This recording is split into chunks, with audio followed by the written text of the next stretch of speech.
Well, let me introduce our speaker today. Diana Owen is a professor at Georgetown University. She's taught in the government department. She's taught in the communication, culture, and technology department. She's been the director of the American Studies program at Georgetown. She's the author of several books and articles on the role of the media in American politics, on civic education, political socialization, civic engagement.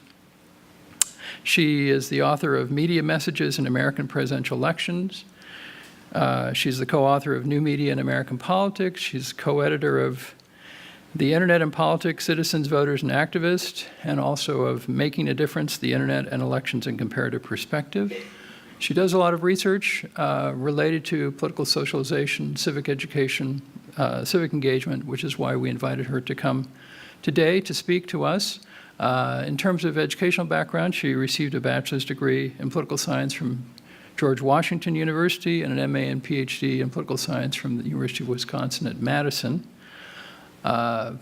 She and I have been friends for many years. We co-authored a book, we co-edited a book, and we've done some articles and papers, and it's just wonderful to have her come here and talk. She will reserve some time for questions after her talk, so I will turn it over to her. Diana. Thank you so much, Richard, and I'm really grateful to be able to be here with you today at BYU. This is my second time here, and it's such a great campus, such good energy, and so beautiful with the mountains, which we don't have in Washington, D.C. I'd like to thank Richard for inviting me and hosting me here, and I'm very excited about this Center for Civic Engagement and all the things that you've accomplished already in just the short time that you've been around BYU, so this is really great. And thank you, Chloe, for that really great prayer. It's really nice to start that way.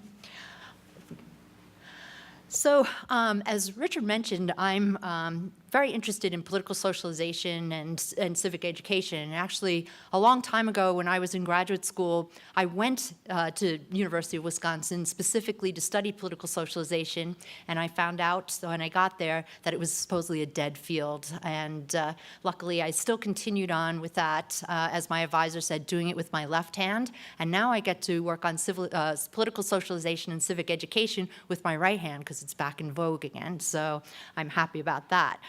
I wanted to start off with this statement by the former Secretary of Education, Arne Duncan, his observations here really set up my talk nicely.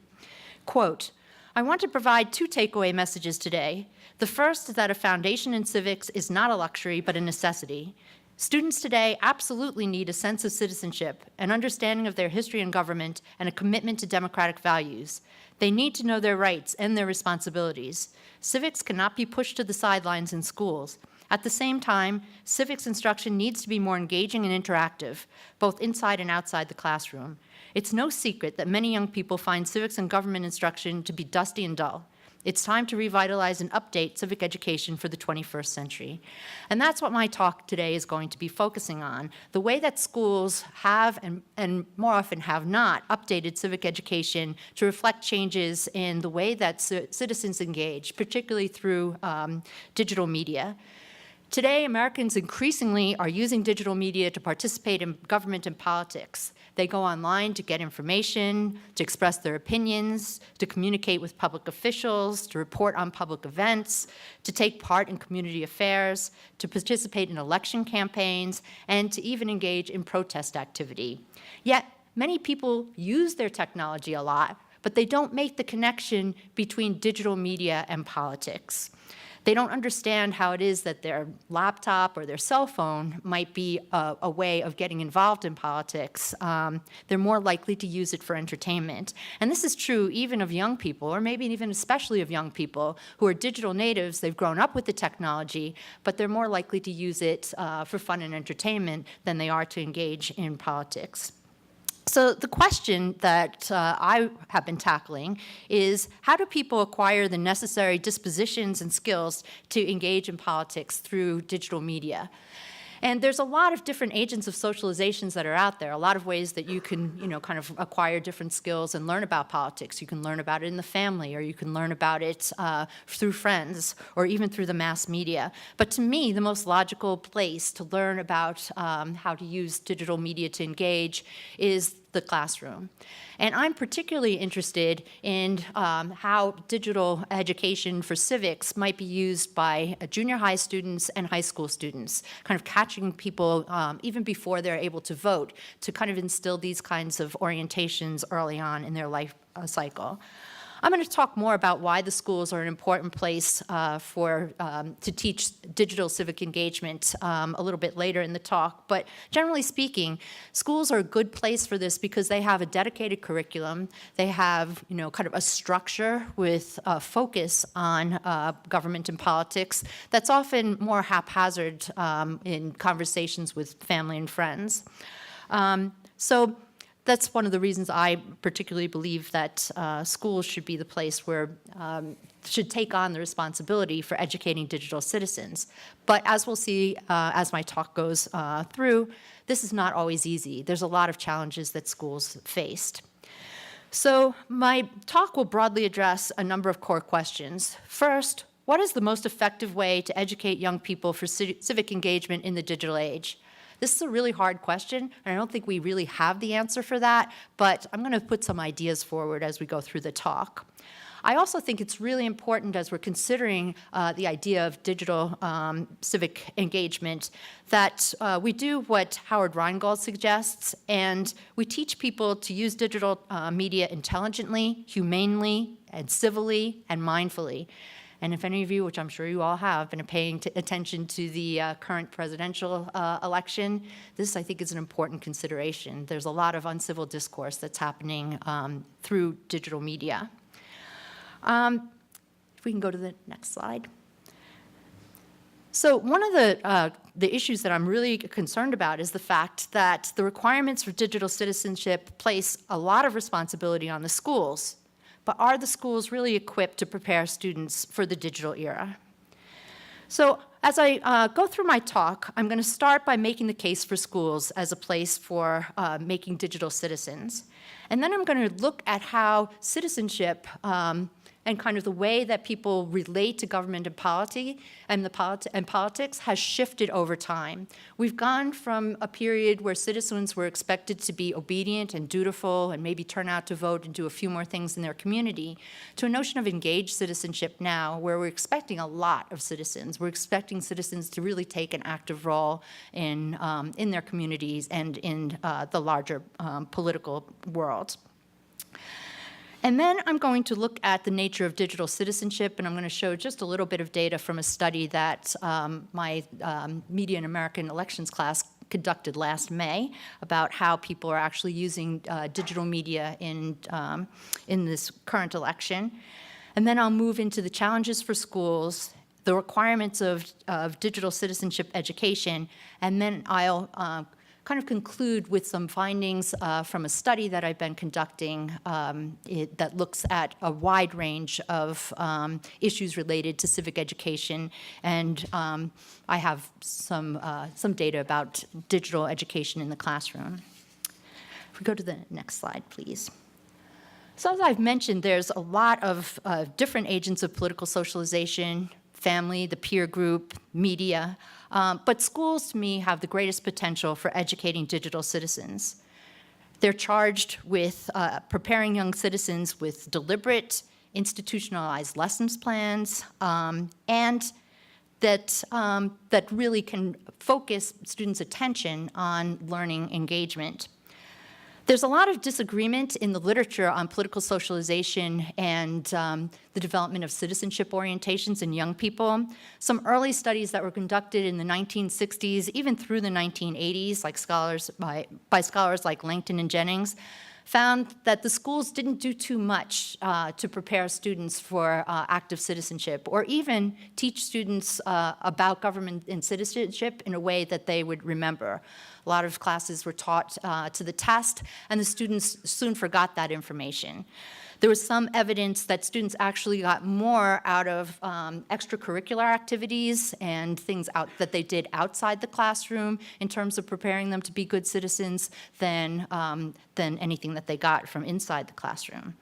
At the same time, there was a disagreement among scholars at that time. People like Hess and Torney argued that the schools, like myself, they believe the same thing, that schools had the greatest potential to make good citizens because of the specific focus on the class, on governments, and the topics that they would cover are things that don't necessarily come up in passing.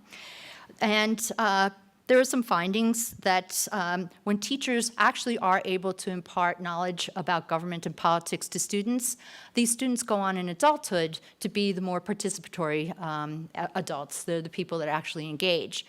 That by teaching students about how government operates, political processes, and how they can access political institutions, people become more politically efficacious. They feel that they can have a greater influence on government and society, and ultimately they're more likely to engage.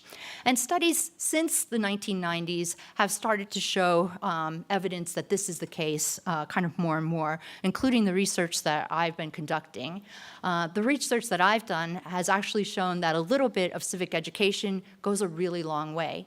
Even if a student gets exposed to how government works, or kind of what the process is for going about getting registered to vote, and then actually going to the polls. If they get this kind of foundational information, even if it's part of a history class or part of a social studies class that might deal with a lot of other topics, they are much more likely to engage in politics later in life than if they had no exposure to civic education at all when they were in junior high and high school.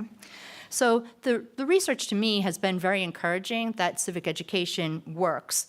The one issue is that civic education is very, very different across schools. I think if we went and talked to each of you individually about what your experience was with civic education when you were in junior high and high school, we'd have as many different stories as we have people that are sitting here. There's a wide range of, kind of approaches to teaching it, the content. There's core content, but a lot of the amount of time that's spent differs greatly across schools. So there's a lot of differences. I myself came from a school where civic education was not required. So I took the elective class, and there were 9 people in it. So we weren't required to take it. There were 9 good citizens that came out of my high school, I guess. But what I've also noticed is, for those of you that might be interested in kind of the theoretical side, there's been a lot of work recently by social scientists and even political theorists about what civic education should look like in the schools. And a lot of it's on a really high theoretical level, but there's very little research that addresses what's actually happening in the classroom. And a lot of that is because it's difficult to get into classrooms. It's hard. Schools don't like to have researchers in there kind of looking at what their students are doing. They sometimes worry that they'll fall short, and this could have some repercussions. So doing research in the schools is difficult. And because of that, there's not much information out there about best practices for schools to follow, and particularly in the case of civic education. We could go to the next slide. I guess this should have been the next slide. Sorry, I didn't have that here. So if we go to the next slide, please. So I've mentioned earlier in the talk that what has been taught in civics classes has shifted, it shifts kind of gradually, but we can find that there are periods where distinct periods of time where specific approaches to civic education have been adopted by schools that kind of mesh with the view of citizenship at that time period. And so based on research that I've done, I've identified 3 major eras that in civic education that have existed in roughly the past century. The first is the compliant era, the second is the ambivalent era, and the third is the engaged citizen era, which is the one that we're in now. And what I find is kind of very important about this is that there's a lot of historical contextual factors that go into the making of each of these eras, but also they're linked to the type of media environment that the students were experiencing at that time. So if we look at first the compliant era, And this was the period which encompassed World War I, World War II, the Great Depression, and the early phases of the Cold War. This era emphasized support for the political system. It focused on instilling patriotism, loyalty, obedience to the law, and respect for government. And it also stressed that citizens needed to be responsive to their community in the time of high needs. So, for example, this was a time when there was a strong connection between the school and the community. Community gardens were set up at the school. The school became the place where, during the war, where resources, if the community needed to come together to put together resources for the war effort, they often were done through the school. So the school was a center of kind of a hub of community engagement and activity. But in the classroom, civics instruction was focused on obedience and loyalty. This is a time period also where the media environment was primarily print, radio, and film. And, so there was a kind of different way that people were getting their information, a more one-way type of one-way flow of information to the citizen. Citizen was less actively engaged with the media. And quickly moving on to the ambivalent era, which this kind of historically was a period where the country was much more unsettled. There was a lot of controversies that were stirring at that time. There was the Vietnam War, Watergate, the Civil Rights Movement, the women's movement, and during this time, people's feelings about government were unsettled. They were trying to sort them out. People also lost faith in government during this time period because of scandals. And they started to lose faith in their political institutions and their leaders to do what was right. As this was happening, people were starting to question the notion of civics that was being taught in the schools, which really was kind of focusing on obedience to government and being patriotic. They were questioning, kind of where their government stood in relation to their own values. So what happened was that during this time period, a lot of schools just opted to drop civic education. So this is kind of a bad period for civics instruction. It's a period where schools were kind of confused generally. Some tried to change the curriculum to reflect what was going on in terms of introducing notions of kind of diversity and different types of citizens, and kind of looking at protest activities as part of engagement. But a lot of places didn't feel comfortable with that and simply dropped it from the curriculum. This is also a time when television was the defining medium, and people were looking at the war at home, seeing visual images of, kind of government failure. And so that kind of also played into the notion of ambivalence that people were feeling at this time. In terms of civic engagement, it's hard to characterize it because there was so much upheaval at this time, but a lot of civic engagement was aimed at influencing elites and influencing state institutions. And finally, we get to the present era, which is the engaged citizen era. This is a time when citizens are becoming more engaged or expected to be more engaged in politics. A lot of the movement kind of on the scholarly level towards promoting an engaged citizenry resulted from the fact that studies were showing that young people weren't turning out to vote. Young people were pulling away from the political realm. They weren't participating. They weren't engaging. And this sparked a lot of concern. So there are educators, scholars, and even community leaders felt that it was important that young people be exposed to the ways that they could become involved in politics through the schools. So there has been an increased emphasis in the schools on preparing young people to become active in politics and to become productive members of their community. And a lot of this is focused on making sure that young people turn out to vote, and also making sure that they take part in volunteer efforts and become an engaged part of their community. This group is also kind of oriented towards a politics that emphasizes self-expression, self-actualization. Some people call it do-it-yourself citizenship, where young people can choose from a list of activities that they might engage in and, kind of fit the activity to their own personal interest. But overall, it's basically an era where citizenship and an active citizenship is encouraged. Important for what I'm most interested in right now is the fact that while television and old traditional media are still prevalent, new media and digital media are now very important. And this is facilitating a new type of engagement, one that calls for interactivity and one that, kind of fosters a new type of engagement. So, this, as you can see, the schools have had to adapt to changes. They have. Sometimes it's been difficult, as we've seen in the ambivalent era, but now I think we're in the toughest era of all because citizenship has become extremely complex, and the ways that people can get involved have basically exploded in terms of the types of options that are available. And the media environment that's so central to so much about politics and so much about engagement is extremely perplexing and extremely complex. It's much harder to be a citizen today, I think, than it was during the compliant era. There's just so much more that's expected of citizens, and the territory that you have to navigate is just much more complex and extensive. And that's why I think schools can play a role in kind of simplifying this and also kind of conveying the knowledge, the skills, and the dispositions that people need to be able to be good citizens in this era.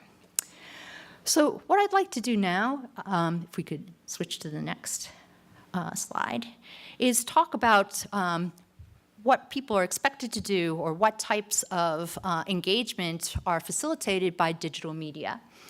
And digital technology has the potential to facilitate both traditional forms of engagement, like signing a petition or contacting a public official, and also some things that are really new, like forming communities online and engaging with people that are, kind of spatially very far away.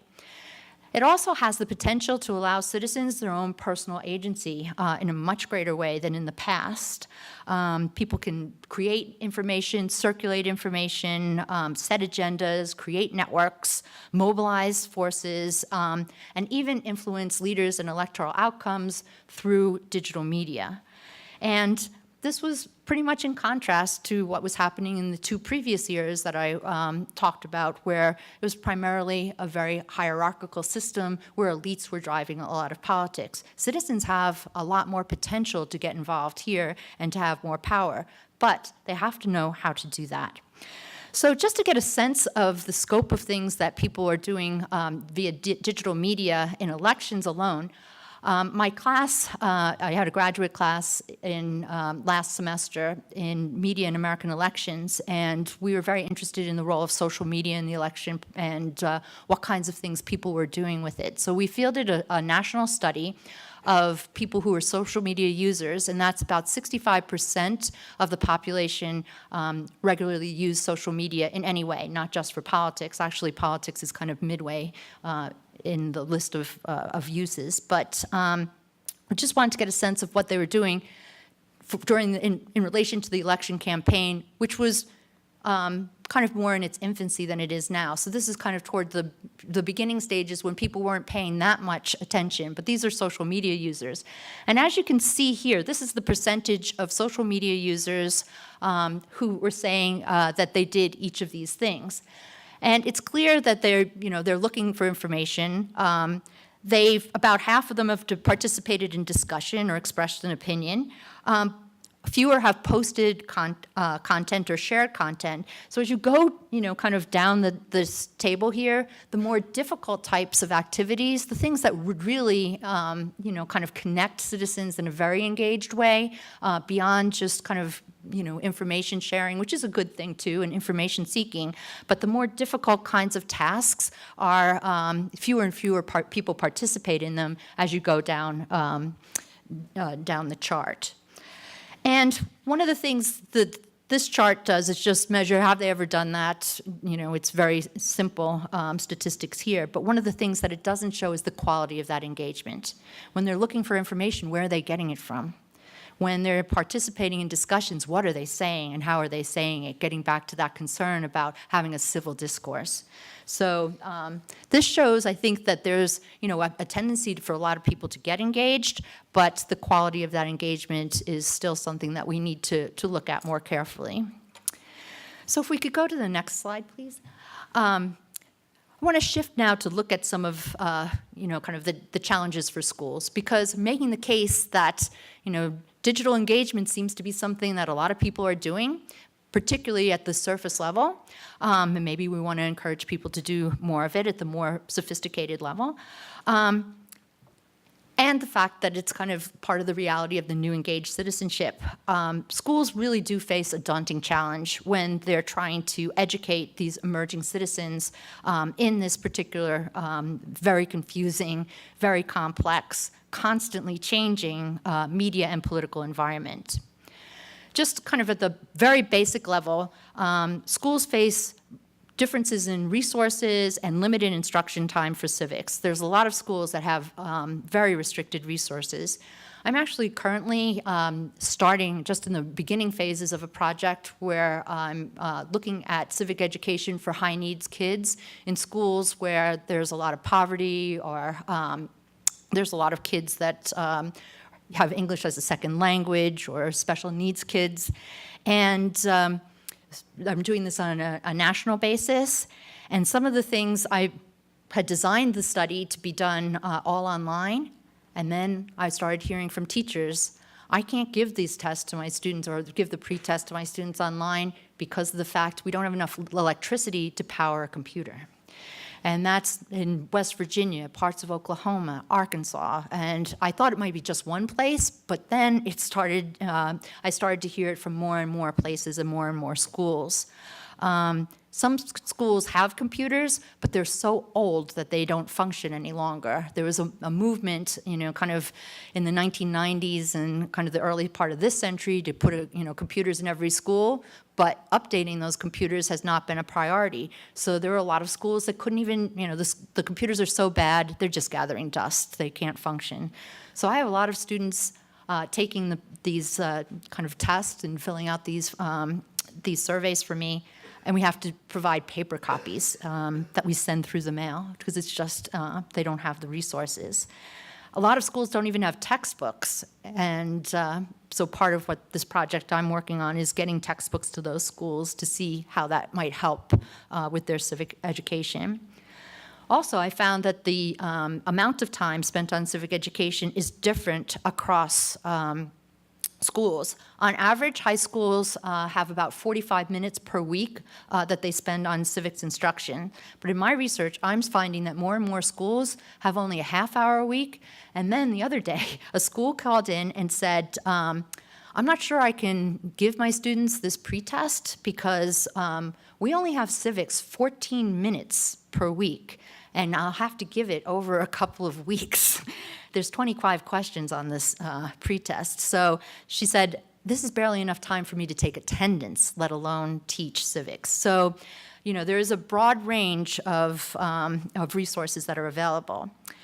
Also, as I've already mentioned, the media environment is constantly evolving. It's very complex, and it's very hard to sometimes integrate digital media into a classroom in a way that's going to be meaningful and consistent.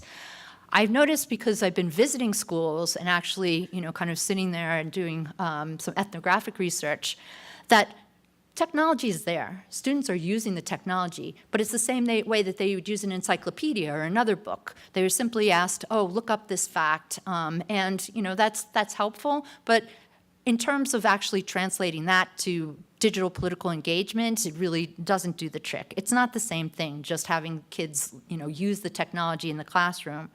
Plus, teachers are constantly competing. You let a student into the classroom with a smartphone, it's hard to say, focus on the class when they're, shifting between their various social media sites and texting with their friends. It's hard to keep people on task and hard to keep them from being distracted. As I mentioned earlier, there's not much in terms of best practices. There's some stuff starting to evolve out there. But teacher training for civics, first of all, it's been extremely limited since the federal government cut funding for civics about 5 years ago. So there hasn't been a lot of teacher professional development for civics for at least the past half decade. And also, teacher training rarely takes digital media literacy into account. They're just trying to get the basics down, and it's really important to learn the basics. And I think the big trick for civic education in this era is to make sure that students get the core information, get the basics, and then also are able to kind of seamlessly, kind of integrate that with, kind of life in kind of the digital political world. And that's no easy task, and that's something I think that's really difficult to do. I mean, I've been keeping track of some of the techniques that are being used. There's a really good civic education lab at Indiana University. And they were thinking that one way they could teach these skills is by developing games that simulate like Congress, congressional decision-making, or the Supreme Court, or whatever. So I went to the lab and started playing with the Congress game, and we were supposed to be doing I had other instructors that were there, some high school teachers as well. And the game was so well constructed, you take on a persona and then you move your persona around. They're supposed to kind of talk to other members, and you're supposed to sit down and vote, and then you can go out and you can go to trade associations and you can do all sorts of, it's very sophisticated. But then I discovered that you could make the character jump. So all I did was sit there and see how far I could get to jump over the Capitol. I could do all these, imagine that's me. Imagine students, and they find this, wow, we can do all these fun things with the program. So I think there's a lot of experimentation going on now, which is a good thing, but it's really important to kind of focus on maybe not making things as fun, I guess, but making them meaningful. So if we go to the next slide. I'm just going to go through this kind of quickly. Teaching students how to be good citizens and utilize the media system that was available at a particular time is nothing new. I remember myself, even though it's been around since 1928, that even when I was in elementary school, I had something called the Weekly Reader. I don't know if any of you had that. It was a little, probably not, but it's still around. It was a little pamphlet that you got, and it kept you up with current events that was grade appropriate. When we got to the television age, there was a program called Channel 1, which was very controversial. Schools would get big television sets for free as long as they showed this Channel 1 news segment that was also supposed to focus on current events, except it started out with 2 minutes of commercials for Nike and other products. So school got the free television, but the students got this advertising, and a lot of parents objected to that. Both of these programs are still around today. Weekly Reader has expanded, and Channel 1 also has, and they've kind of perfected their product. But, and they've also added some digital ancillaries to them, but they're still kind of rooted in a print era and a television era. So kind of developing true tools that would be helpful for digital citizenship, I think, is one of the challenges. Most junior highs and high schools have some form of digital education, but it rarely makes its way into the civics classroom. And it's often not integrated across the curriculum, which would be another way to do it. There have been a couple of good programs that have been designed specifically for civics, Kids Voting USA, Student Voices, which is out of the Annenberg School. But they've kind of been they've been integrated in a pretty limited way, and findings from studies about their effectiveness have been pretty mixed. I think that in order to really integrate digital media engagement into the civics curriculum, it might require lesson plans that have a somewhat radical take. If we go to the next slide, please. I have a list here of kind of requirements of digital citizenship or for digital engagement that the scholar Henry Jenkins has identified. And I think these are pretty useful in terms of a starting point to think about, okay, these are the kinds of skill sets that students probably need to be able to engage in the digital era. Students must be able to operate in a peer-to-peer environment that relies on mutual trust, collaboration, and shared resources. They need to negotiate many-to-many interactions, which are facilitated by digital media. They need to, and I think this one is really important, they need to develop new skills for critically assessing, verifying, and relaying information. Where do you get good information about politics and government? What can you rely on? And where's the civil information when so much of it is now colored by, kind of polarized views and even very, very nasty discourse? They also must be able to use digital technology themselves to create political identities in digital spaces in a responsible and effective way. And finally, the digital era is one that's characterized by speed. And I'm not so sure that that's a good thing, but that's the nature of, that's just the reality. So people need to be able to respond and act as political situations arise. They have to react quickly, and they need to be able to negotiate direct routes to action through digital media. So these are some of the criteria. I could go on to discuss them at greater length, but I just put those out there as kind of, in a sense, challenges to civic educators of kind of new approaches that they might have to integrate into their classrooms. So what I want to do now is turn to some actual research that I've been conducting on high school students and their teachers in Indiana. And I conducted the research during the fall and spring semesters of 2014, 2015, so that was last year. And the study is designed to look at the effect of civic education on students' acquisition of political knowledge, their civic skills, their civic dispositions. And then I looked at a very extensive battery of approaches to civic education that the teachers were using. What were their pedagogies? What were their goals? And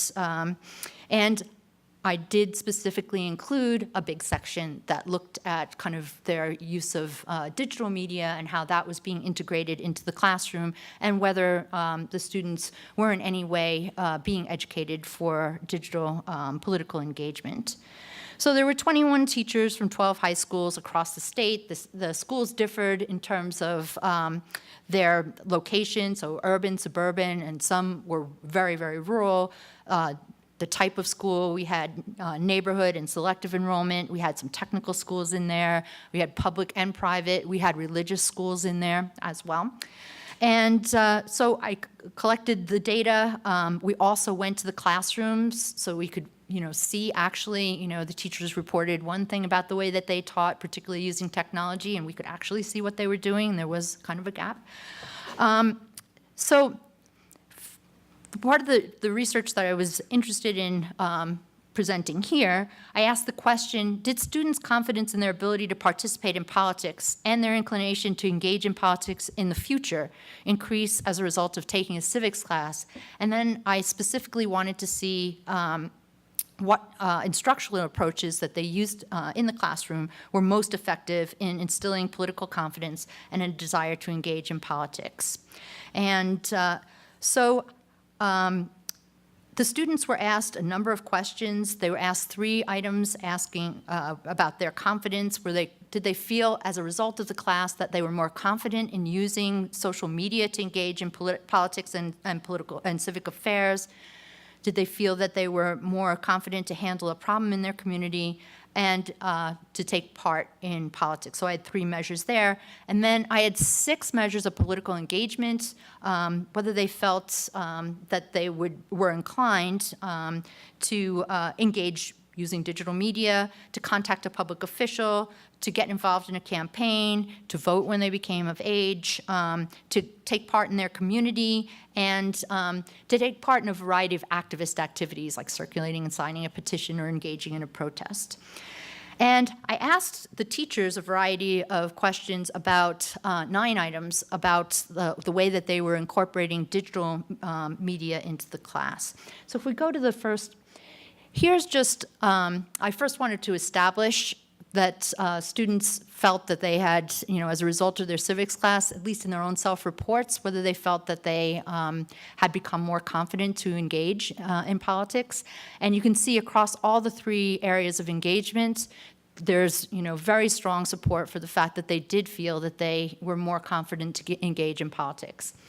For the 6 questions that actually looked at the specific, would you be more likely to do each of these types of activities, there was improvement in all but 2 areas, which were kind of surprising. The 2 areas where we didn't see much of an improvement at all were voting and community activities, community engagement. And I think part of the explanation for that was that they already started fairly high and there wasn't much place to go, because voting and community activities are 2 things that are stressed, to young people fairly early in the life course. And by the time they get to high school, they've kind of got that. And so their civics course is actually built upon that by kind of encouraging them to do other things.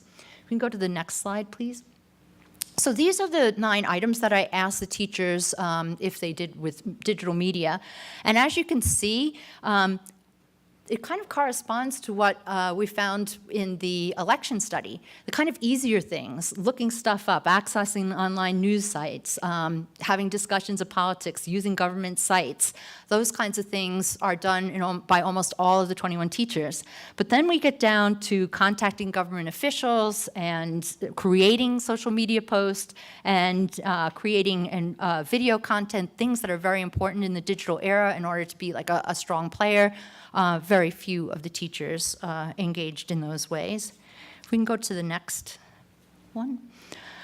So then I wanted to look specifically at what I was most interested in, which is whether a teacher who used digital media a lot in their classrooms, and I created a digital media score based on how many of those items that you saw in the last chart the teacher reported that they did in their classroom. And my hypothesis was that teachers who are using a lot of these digital approaches in their classes, their students particularly would become more confident to engage using digital media and probably to engage in politics today more generally. And what you can see here, these are correlation coefficients, so they range from 0 to 1, where 1.0 is the strongest, the best thing, and close to 0 means that it's not a very strong relationship. And all the little A's that you see there show that it's what they call statistically significant, so you can kind of have some faith in what you're seeing there. But what I found, which is really interesting, is that teachers that used a lot of digital media in their classroom, the digital media, the correspondence between students' confidence in using digital media was the least of the 3 that I had, which included community problem solving and participating in politics. But the one finding that was really important was the line below that, classroom climate. Students who were taking classes where the teacher encouraged a lot of discussion, where the discussion was civil, where there was a lot of interaction, student-student interaction, student-teacher interaction, and when there was arguments between students and teachers, they were resolved in a way that was civil and didn't embarrass any of the parties. Having an open classroom climate is hugely important for developing these kinds of skills or dispositions towards engagement. Students that took classes which fostered this kind of, an open and discussing, a climate that was open to discussion were far more likely to say that they felt confident to engage. And just because I'm running out of time, if you look down below, there's other active instructional methods that also have a kind of slight relationship. And if we flip to the next one, I'm not going to go through this, but basically we find the same thing when we look at the engagement measures. So I just want to quickly sum up with some final, if we go to that final slide, just some final thoughts that the requirements for citizenship today are much more complex than in the past, and it poses a real challenge for schools, but I think it's one that they need to take. And right now, schools are in their infant stage of developing techniques for teaching students to become digital citizens, something that is going to be increasingly important over time.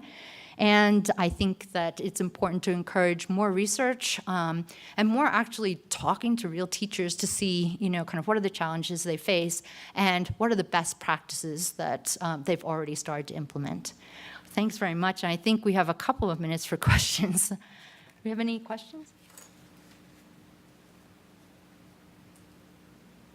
Yeah. What are some of the long-term effects of lack of civic education? Oh, that's a great question. Yeah, question, what are the long-term effects of a lack of civic education? So I've done a number of studies on that, and I found that people who have not had civic education throughout their life course, they don't turn out to vote. They don't, they actually feel like they have no real agency, so they don't engage in kind of any of the basic ways that most citizens engage. And I think the long-term effect of that is that a good portion of the population doesn't get represented because they don't have a voice. And from the research that I've done, I think things are starting to improve a little bit. But people that were socialized or in high school in that kind of ambivalent period that I talked about in there, when civic education wasn't implemented in the schools, a lot of people didn't get civic education, even people that went to good schools. And what I find is approximately 25% of our population today has had no civic education. It's better for your cohort, for your younger group, but of that 25%, regardless of what their education is afterwards, if they've had no civic education, kind of in adolescence and youth, they go on to be disengaged citizens and not have, kind of strong representation for the rest of their lives. That's one of this. I have another study that I've done, a longitudinal study with a national sample, and that was probably the most striking finding of all, that there is this huge consequence. And that's where I come to that conclusion. A little bit of civic education really goes a long way. Just even bringing it up in high school and saying, hey, this is important, even your vote counts, let alone some of the really great civics programs that are out there. It does make a difference. And I also found that, so you have the people with no civic education who don't engage, and it's almost, just linearly incremental, that the more people engage, the better the people's civic education, whether they had a program or it was a dedicated class, the more likely they are to engage over the life course. And to me, that creates this huge civics gap that we're seeing. And it's actually pretty striking when you look at it. Yeah? So you mentioned the civics gap. What are some of the evidences of the civics gap? Yeah, so a lot of the evidence of the civics gap, you can see it on multiple levels. The first is the one I just spoke about, is that people that don't have any exposure to civic education at the secondary school level tend to be just not engaged. But the other one is something that's really becoming apparent to me with my current research, and that is that there's the best schools have fabulous civic education, like way out there. They're training leaders and they're training people, in the most sophisticated of these forms of engagement. But, and it's about 58% of schools have really poor civic education, and those kids are just, kind of falling behind, and they tend to be the students that have the lower socioeconomic, they're lower socioeconomic status students. They're students in the schools that, the way that we can identify them is that that more than 50% of the schools kids have to get free lunch. So there's a lot of schools that just, the schools where they have the least resources and where the students are from lower socioeconomic status backgrounds, where they're not going to get a leg up through other mechanisms anyway, just fall further and further behind. Yeah. In your understanding, is the Common Core curriculum beneficial or detrimental to civic education? That is a question. Well, you have a lot of good questions. That's a question that I've really been puzzling about, because I think there's aspects of the Common Core that are very important. There's things that, particularly with civics, I think it's possible to identify just core topics that really everyone should know.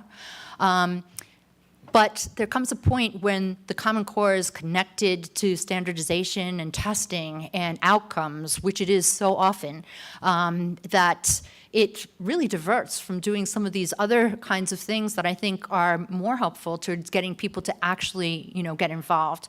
And Professor Davis and I were talking about this a little bit last night. He was mentioning, and I agree completely, that, it's important to, in the classroom, we often just have kind of rote test taking, you write a paper. But for civic engagement, you really need to make that connection between activity and how you, and making something practical.